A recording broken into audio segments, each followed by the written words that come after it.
नमस्कार बाबू साहब। चलो वो अच्छे और तेज प्रताप कहाँ है? बुलाइए उसे। हाँ वो दरोगा जी। तेज प्रताप, अरेस्ट करो इसे। अरे हुआ क्या है दरोगा साहब, हमारा बुला रहा है। तुम्हें मालूम नहीं? बोलो, पढ़ो इसे। दरोगा जी आखिर इसने किया क्या है? गंगा माई को मारने की कोशिश की है इसने।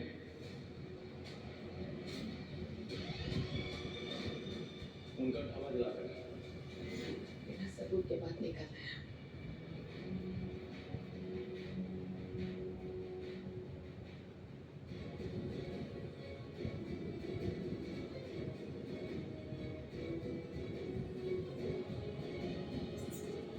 आपका भतीजा तेज प्रताप सिंह हमारे ढाबे पे क्या कर रहा था?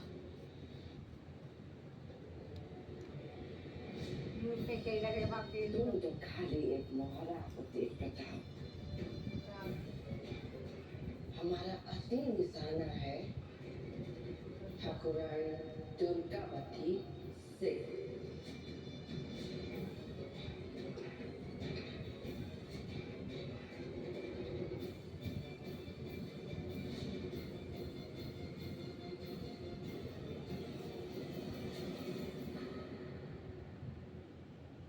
इसने फेंक दिया वो मुझे। अब लगाई तो भाई ने ना सर में।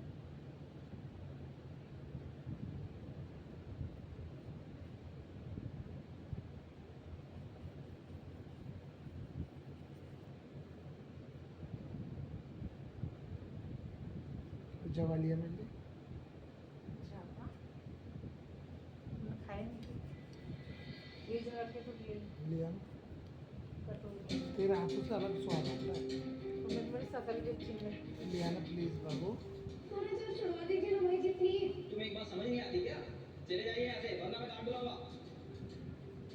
प्लीज जी रुकिए। सबसे पहले तो मैं माफी चाहूँगी कि मैंने आपको झूठ बोल के बुलाया है कि देवी तुम आपसे बात करना चाहे, लेकिन आप वो झूठ सुनकर आ भी गए। इसका मतलब आप देवी हुकुम के लिए सच में काम कर रहे हैं, जो कि आपकी सरकारी नौकरी के नियम के खिलाफ है। अब या तो आप हमारे को सब सच बता दीजिए या तो आपके ऑफिस में हमारे को आपकी शिकायत करनी पड़ेगी। नहीं, मैं बताता हूँ आपको। Thank you. तो अब बताइए आखिर सच क्या है? को गोबर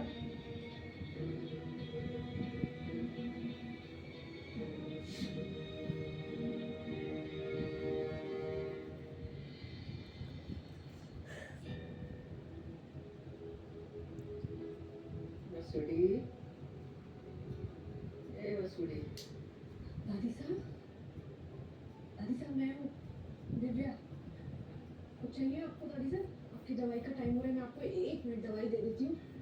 अरे ना ना खाना है हमारे को दवाई। वसूड़ी कहाँ है? हमारे को दवाई देने क्यों ना आई? अरे अपनी दादी साहब की सेवा करते करते थक गई के भूल गई अपनी दादी साहब ने। नहीं दादी साहब, वो किसी जरूरी काम से बाहर गई है। कहाँ चली गई? बताकर नहीं गई दादी साहब। सब बुला लिया था। हम हिंदी में बात करें? No Hindi, only English.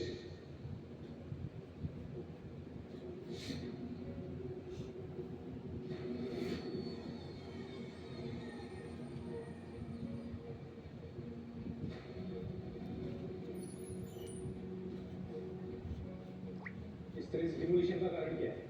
हमारे को ऊपर से ऑर्डर है। अब यह सब कुछ बता दे रहे जब को बताना रहो।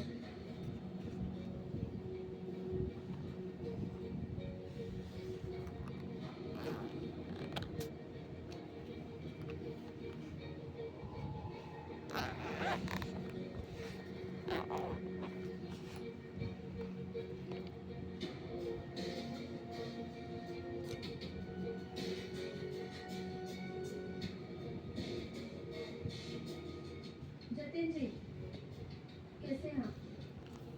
मेरे को आपसे एक जरूरी बात करनी है।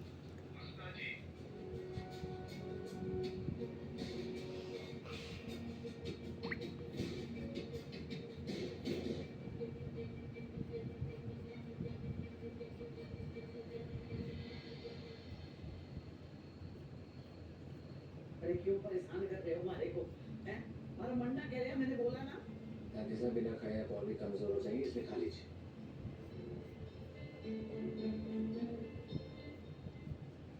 क्या तो किया हमारे ना खाना।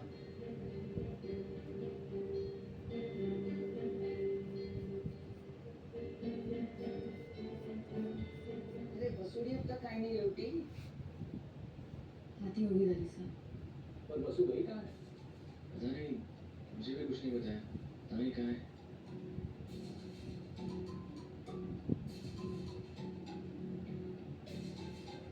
भाई साहब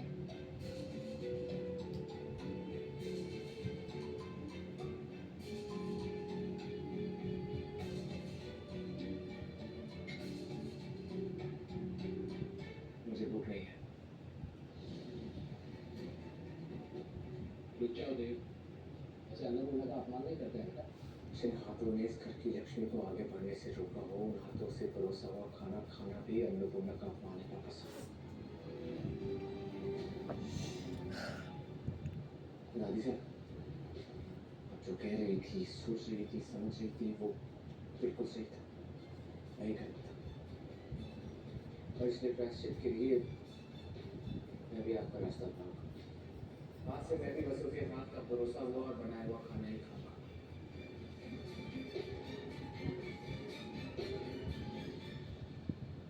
चचोरा, मैं भी आऊँ तेरे साथ।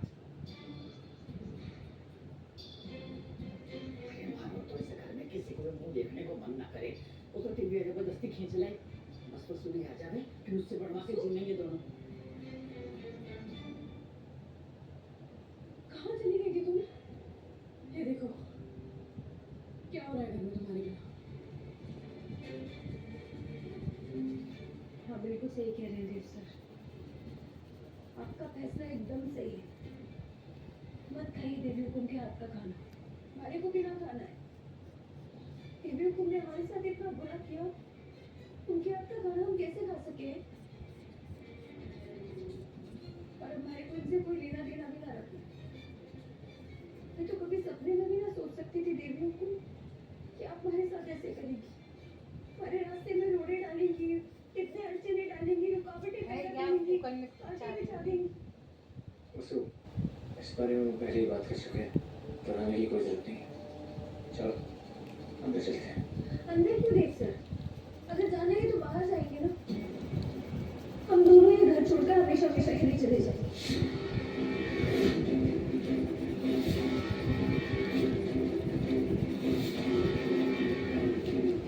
मैं भी याद रखूंगी, जिन्हें मैंने देवी माना था उन्होंने हमारे साथ कितना अन्याय किया। तो कोई भूलने की बात थोड़ी ना है। बताइए देवी को, आपने क्यों किया हमारे साथ ऐसा? सबने पता लगना चाहिए ना, बताइए सबने।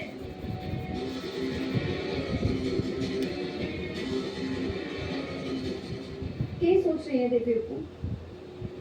सच्चा नहीं अगर आप सच ना बता देंगी तो सच छिप जाएगा। नहीं, कोई भी इस गलतफहमी में ना रहे, क्योंकि आज सच मैं बताऊंगी। मैं बताऊंगी कि आपने क्या किया और क्यों किया। विवेकम, आपने जिन लोगों ने हमारे को परेशान करने के लिए भेजा था, आज मैं उन सबसे मिलकर आ रही हूँ। और आज हमारे को समझ आ गया है देवी को, आप वो ना है जो आप दिखाती हैं, आप तो कुछ और ही है।